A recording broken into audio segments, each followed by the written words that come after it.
Hey everybody, so here we are.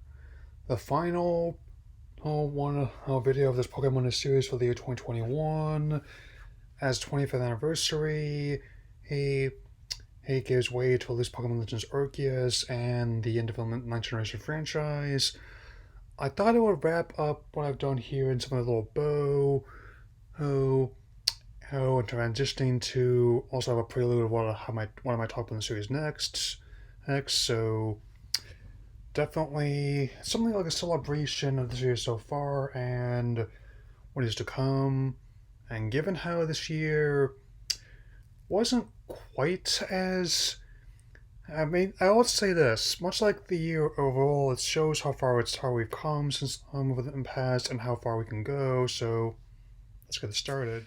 Okay, so to start things off, I think just something different. I'll have a little prologue about what happened before the series. Oh,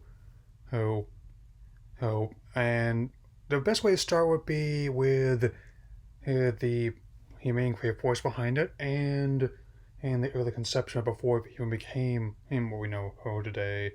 So, series coach Toshijiri, who was a young man going over Japan, he started as an insect collector before the forest and rice fields where he used to play in were replaced by shopping centers and video arcades. But as something of a forward thinker, as well as being on the spectrum, as was later revealed, he developed a new obsession with these games and even went on to form like a fanzine which became the basis of the developer Game Freak, with frequent collaborators. Here's Ken Sugimori and Junichi Masuda, and the initial concept was actually known as Capsule Monsters, and which even is alluded to the fact that Pokeball itself is outright stated to be something of a capsule system in description, which is also something that has been quite interesting, and even has links to like the real world Gashapon machines, which close to that I can think of in the Wiz is sometimes those ones you might see in front of Safeway sometimes. And over 6 years of development from the initial concept, it became what we would know later be known as Pokemon Red and Green. Yes. Released in Japan initially on February 27th, 1996, a date which has later become unofficially and officially known as Pokemon Day in the fandom. The games, while they were initially dismissed as being presumed not worth people's time on the grounds that they most saw the initial sales in the first 2 weeks, which even to this day sounds a bit familiar. Nevertheless, as people kept at it, least of all, then Nintendo Japan President Hiroshi Yamauchi, who, alongside other big Wizard companies such as Mario, innovator and game designer Shigeru Miyamoto, believed in the titles at a time when close to everyone in the industry expected them to fail. And sure enough, it works. It definitely continued to sell well, and even giving the Game Boy a second wind, which also extended to when the titles were actually being brought to the United States, which is definitely going to be good by next point. Naturally, a lot of the same attitudes are actually held for when they were originally bringing in the series worldwide, especially coming to North America in September 1998. It's once again, while the people in charge of the company believed in the titles, there was some skepticism, believe it or not, about whether this would just be like another fad, let alone the pop culture phenom that it would eventually become, with several layers of Nintendo power even making a fact. At one point, Nintendo America wanted to have all the creatures redone as muscular humanoids. I'm thinking the cute monster wouldn't sell well. As previously mentioned, Hoshi Yamauchi, he shot the idea down.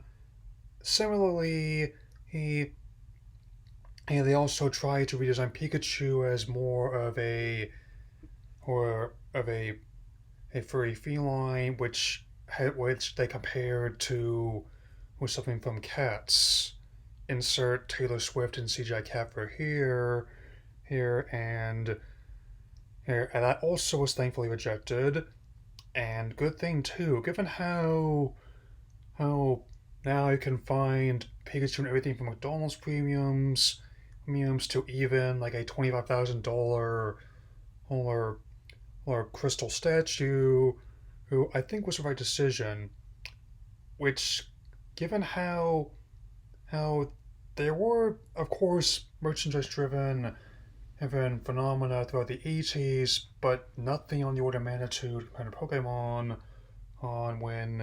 which persisted into the following year.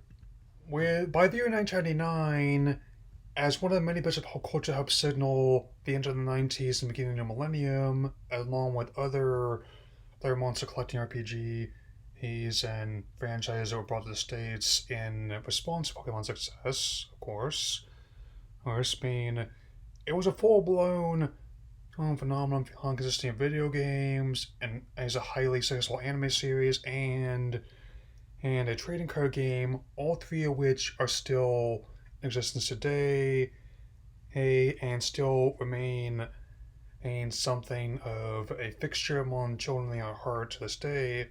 That was the year the first movie came out, and definitely even briefly held the record for the most successful animated opening weekend, which was a different time, and with a gross $85.7 million in the US and $167 million worldwide, it remained the most successful movie in the franchise until Pokemon Detective Pikachu surpassed it in 2019. I'll definitely be talking about that again in this video, which, along with the characters also appearing in Super Smash Brothers, there's also, which was, and given how Pikachu has been a fixture of the series since the beginning, I was definitely very glad when they brought back the Saffron Stage Edge Ultimate. It definitely showed that it had the steam to go the distance at any rate. With the year 2000, hosting Pokemon Gold and Silver, continued success of Red, Blue, and Yellow, and also managed to improve upon was set forth in many respects, effectively setting the stage that we fought for years to come, with day and night cycles.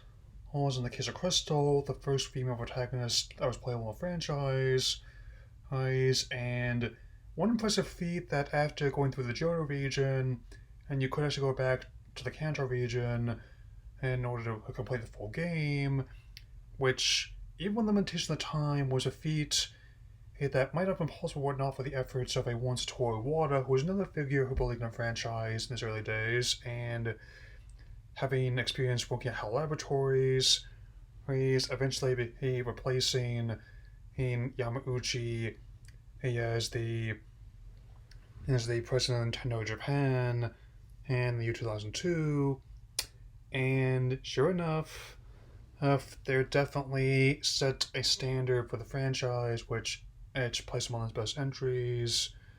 And even with the nature of how this can often transpire, this did mark an interesting point of where to go next, to say the least. Yeah. With that in mind, and by 2003, and the Game Boy Advance, hence now being in the current handle system of the time, which this did raise the whole stakes about what to take the series next. And with Pokemon Blue and Sapphire, the series definitely had to really show that it was more than just like a fad in the 1990s, that it could adapt to the ongoing changing nature of franchise. And though several features and monsters were not able to be accessed as in and Generation and 3 initially, which again sounds familiar. The games were actually quite well received, and even as someone who played them when I was 11 years old, I thought they were actually well designed RPGs, and I honestly don't think I would have survived that time period without those games, and especially between middle school whole commutes and long cars, especially when I was living in Nevada at the time, where it was a day trip just to hit a whole week's worth of groceries. I mean, it was just insane, to say the least. And to be fair, Generation 3 did introduce a lot of interesting concepts, such as the contests, as well as having two distinct villain factions in the series first, which also showed some escalation of threats where the Team Magma wanted to use Groudon to increase the Earth's landmass, and Team Aqua wanted to use Kyogre to increase its sea level. I mean, and it definitely helped that even though the games were not quite as huge as seniors, they were still, in many ways, system sellers. I mean, the Game Boy Advance had a lot of good games in terms of both titles that were ports of tried and tested Super Nintendo games, such as Link to the Past and Super Mario World, as well as experiences unique to the platforms, such as Sonic Advance Trilogy and Castlevania and the Game Boy's Castlevania installments. So it definitely set the stage, and even though they weren't quite as hugely between Generation 1 and 2, they were still installments that managed to pave the way for what came next. Yeah. And when the Nintendo DS came out, while many people initially believed the more conventional design of the PSP and its more advanced features would win out and claim the crown for Nintendo, instead, like I insinuated correctly, the opposite happened. While the PSP was by no means a bad system, selling over 80 million units worldwide in its life cycle, it was nowhere near the gargantuan because of the DS, and also helps that among the many titles made use of the dual screens hardware, the Pokemon titles released at one also helped give the franchise another shot in the arm to help it carry on to new generation. Pokemon Diamond and Pearl reached in Japan in 2006 and coming to North America late in 2007, with the next logical step up in the series with Team Galactic, especially being a big case like a villain faction, which not only posed quite the legitimate threat, but also had villains that actually for the first time were capable of showing that they were more than just thieves and criminals.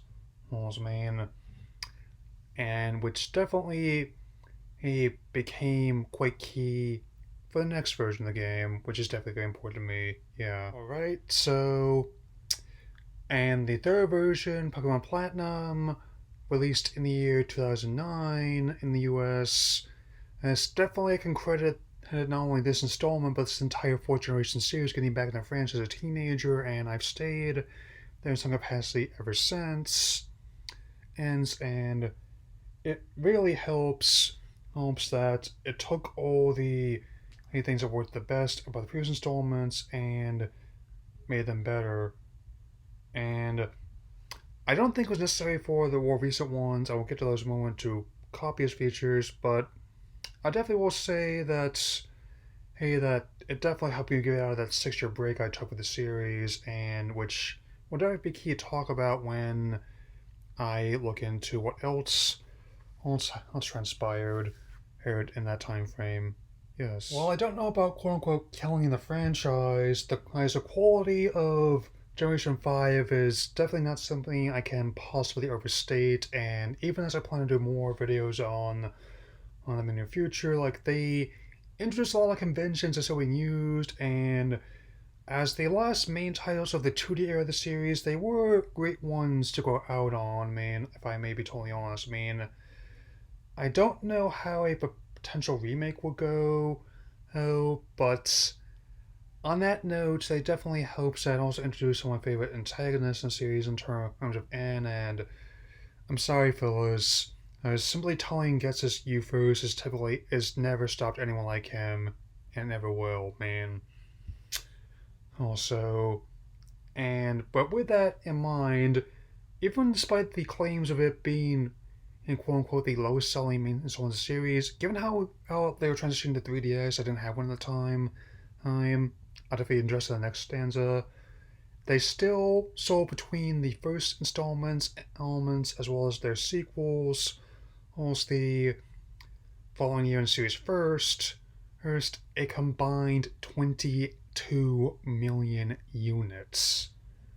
And definitely helps that there was ample time to get through this given what laid ahead. Yes. In the fall of 2013, Pokemon X and Y released and definitely became some of the best selling games on the system. Over 16 million copies, and definitely proved to be a great transition to 3D, much like Super Mario 64, Ocarina of Time, Metroid Prime did, and passing the test, a transition between 3D. And rather than relying on like the stereotype of 3D aspect of the 3DS, they took advantage of the processing power and new tools at their disposal by creating a very entertaining game, which definitely took advantage of its design in some unique, interesting ways, and it also helped that it managed to fully transition from being merely aimed at 10-year-old kids to something an old age for this franchise, and it's in similar vein to Mario or Zelda, which will become key as a vital foundation for not only Generation 3 be remade and improve upon what came in the original games, but also the 7th generation, which is the 25th anniversary franchise.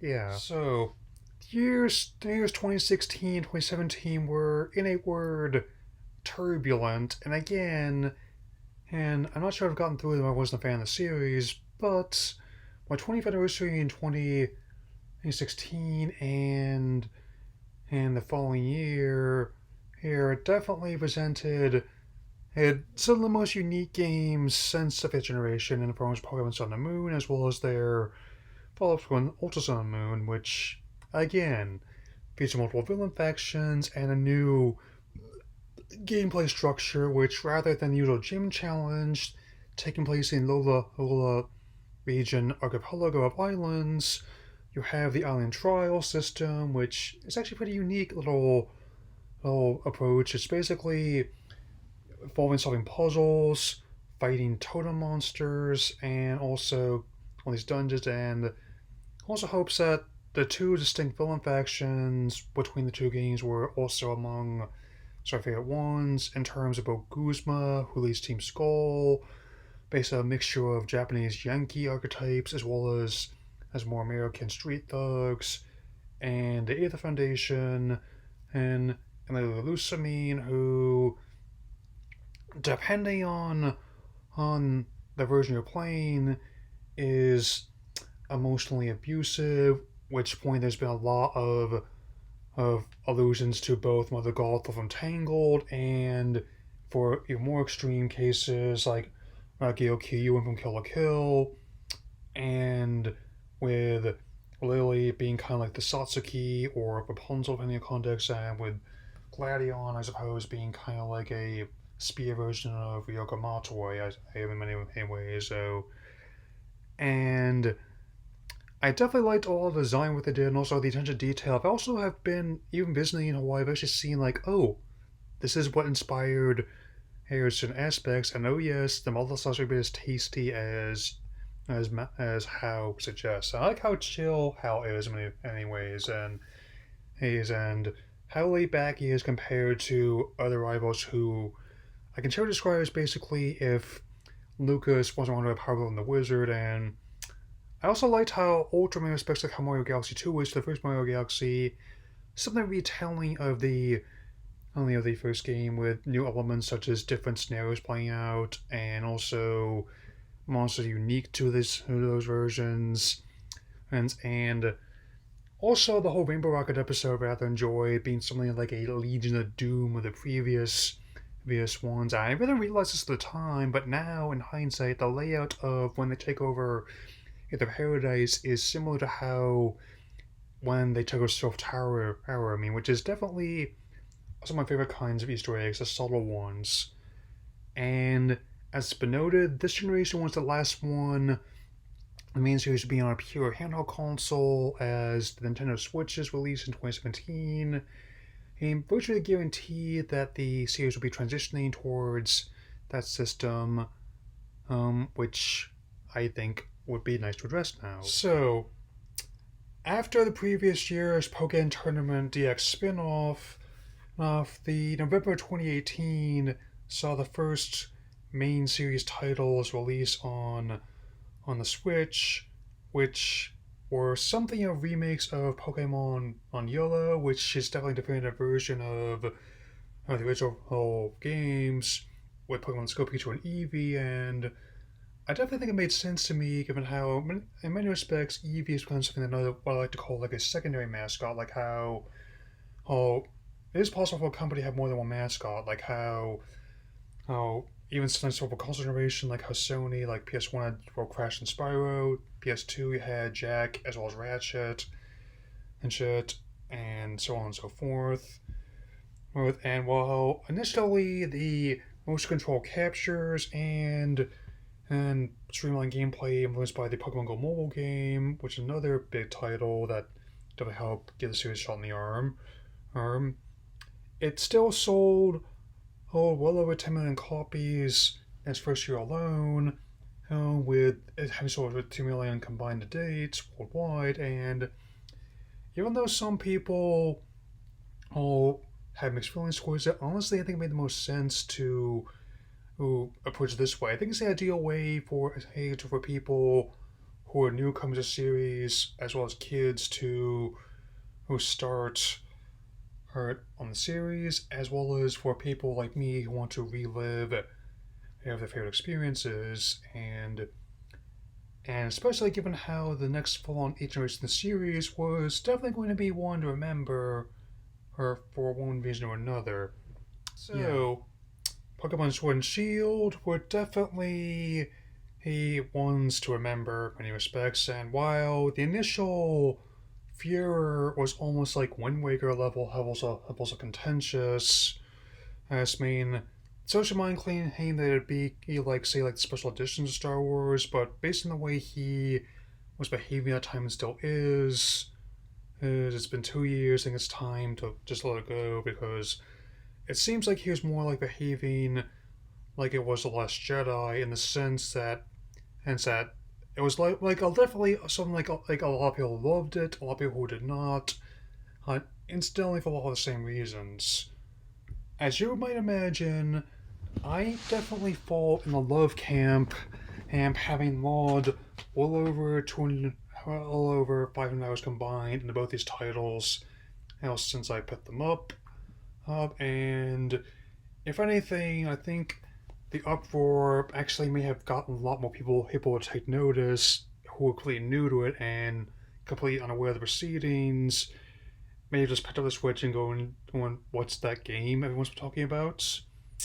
Again, it's called the Streisand Effect. You might want to look into it. NG as it may, it actually have sold well over 22 million units combined, and which places them not only one of the best-selling games on the Switch, but in the entire franchise to date.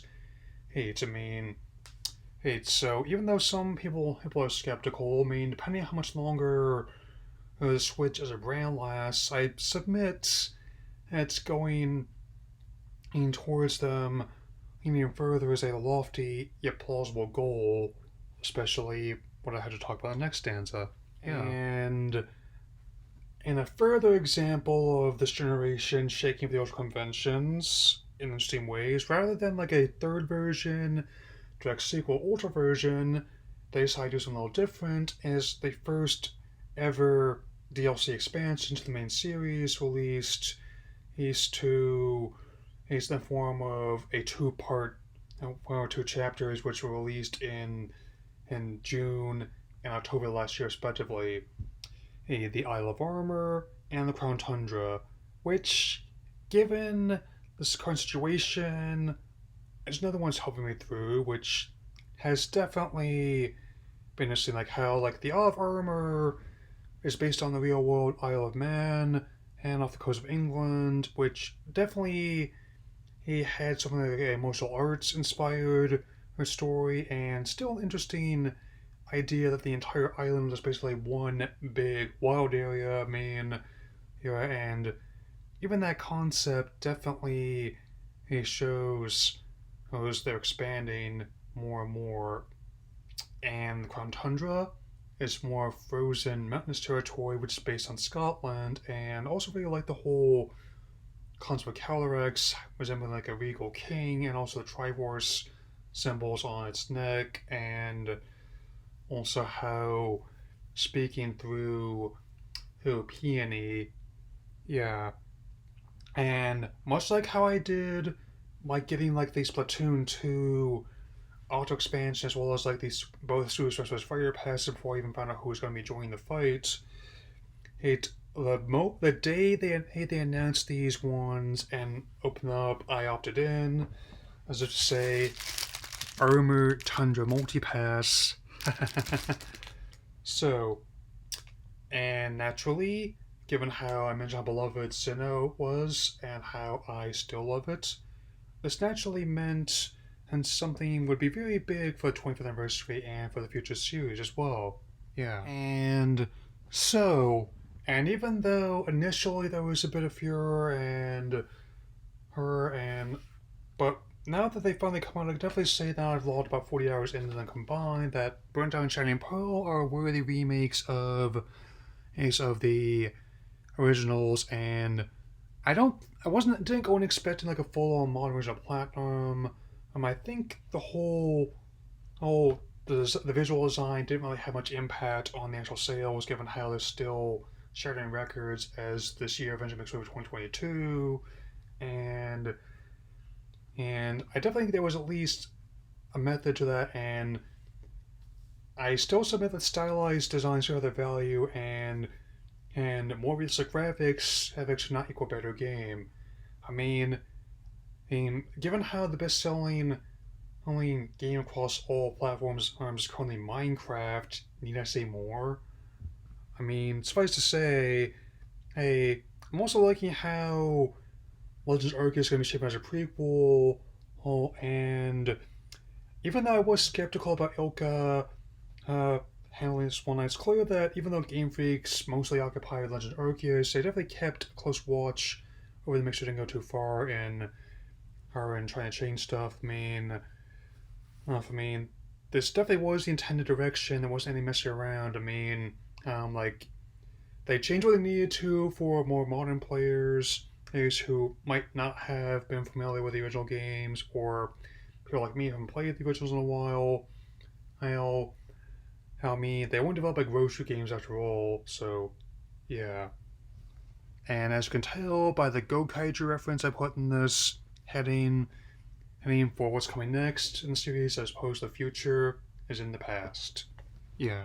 So, that just leaves about what comes next for the series, given how the whole franchise has managed to last, as in short, at least 5 console generations, 5 presidencies, and at least 2 entire cinematic universes versus as a pop culture, and that's the short version, by the way. And in an interesting way, it has helped me through the tougher times in a way that few other series have.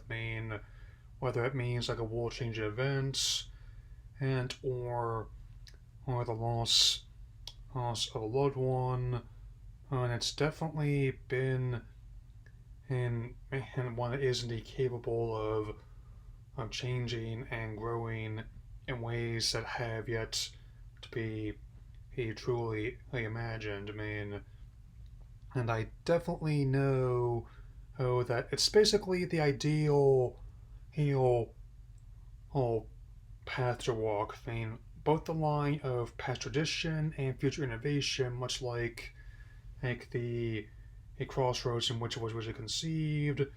He had been in the ideal blend of both natural and man-made environments, and becoming more than just a simple fad, and instead becoming part of who we are as people, like any good work should be.